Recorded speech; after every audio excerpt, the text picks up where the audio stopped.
ہمارا عقیدہ یہ ہے کہ سارے نبی کے صحابہ کا مقام اپنی اپنی جگہ ہے.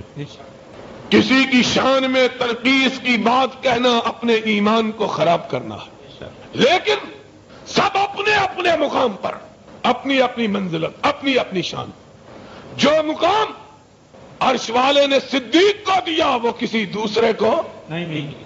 اور اگر کسی اور کا وہ مقام ہوتا تو آخری زندگی کے لمحات میں نبی یہ نہ کہتے انا من الناس علی ابو بکر. لوگوں، ساری دنیا کے احسانوں کا میں نے بدلہ چکا دیا ہے. اگر محمد بھی کسی کے احسانوں کا بدلہ نہیں چکا سکتا تو وہ صدیق اکبر ہے. اس کے احسانوں کا میں بدلہ چکا سکتا؟ میرا رب ہی اس کے احسانوں کا بدلہ دے، اور کسی کا تذکرہ کیوں نہیں کیا؟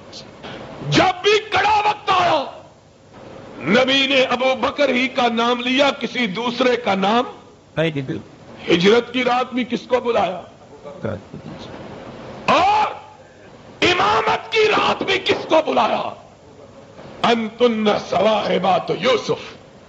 جب نبی کی بیویوں نے کہا آقا کسی اور کو بلا لیجیے، فرمایا جاؤ، تم یوسف صدیق کی عورتوں کی طرح بات کرتی ہو. یاد رکھو میری زندگی میں میرے مسلح پہ ابو بکر کے علاوہ کوئی نہیں کھڑا ہو سکتا.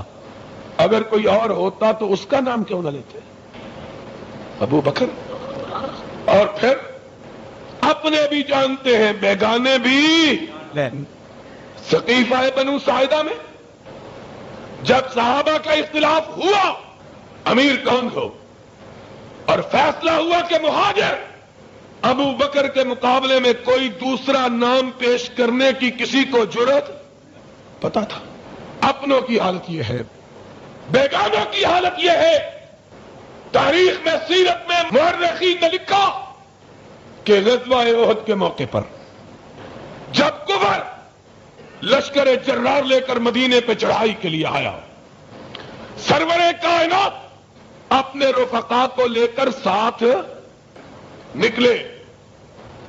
صف بندی ہوئی، تلواریں چمکی، نیزے لپکے، تیر برچے، خون کی ندیاں بہ گئی.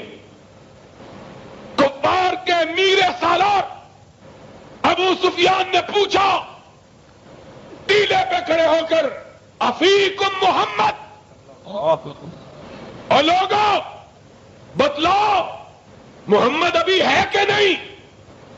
کوئی جواب نہیں آیا. نبی نے روک دیا، لا تجیب، کوئی جواب نہ دے.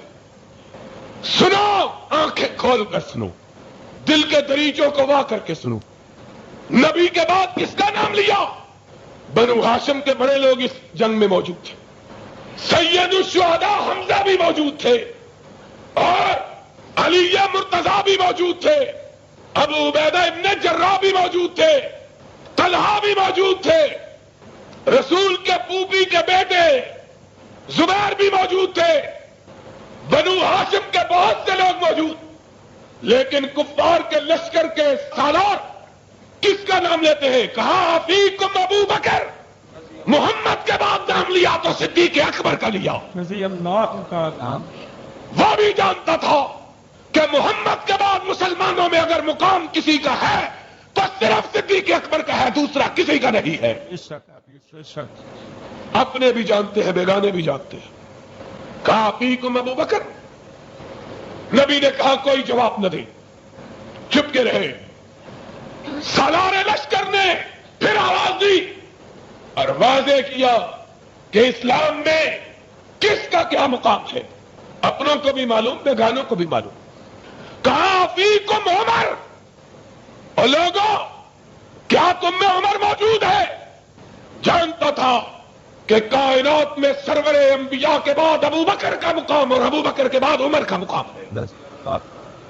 کسی چوتھے کا نام باتیں بنا لی، یہ کیا وہ کیا. کس نے کیا کیا؟ کس نے کیا کیا؟ اگر کسی اور کی یہ حیثیت ہوتی تو نبی یہ کائنات اپنی زندگی میں یہ نہ کہتے کہ مسجد میں کھلنے والے سارے دریچوں کو بند کر دو. اگر مسجد میں کھلنے والا دریچہ کوئی کھلا رہے گا یا نبی کا کھلا رہے گا یا ابو بکر کا کھلا رہے گا.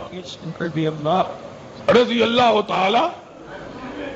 اگر کسی اور کی حیثیت ہوتی تو نبی سے جس عورت نے سوال کیا تھا اللہ کے رسول مجھ کو رب کے واسطے کچھ دیجئے میں غریب ہوں، تو نبی نے کہا بی بی اماں تو ایسے وقت میں نبی کے پاس آئی ہے جب نبی کے پاس کچھ بھی نہیں ہے، اگلے سال آنا میں تیری مدد کروں گا.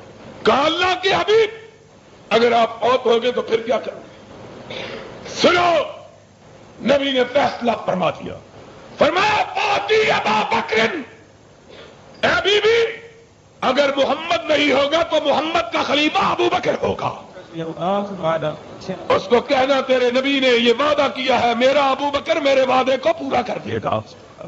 اپنے بھی بیگانے بھی سب جانتے ہیں کہ محمد الرسول اللہ صلی اللہ علیہ وسلم کے بعد اگر کسی کا مقام ہے تو کس کا؟ ابو بکر. اپنے اور بیگانوں کی بات. نبی کائنات نے اپنی وفات سے 2 دن پہلے فیصلہ کر دیا، کہا یا اللہ والمؤمنون الا ابا بکر، اور زمین والے ہی نہیں جانتے، آسمان والے نے بھی فیصلہ کر دیا ہے کہ ابو بکر نبی کے بعد اس کے سوا کوئی دوسرا ہو سکتا. آسمان والے کا بھی فیصلہ ہے.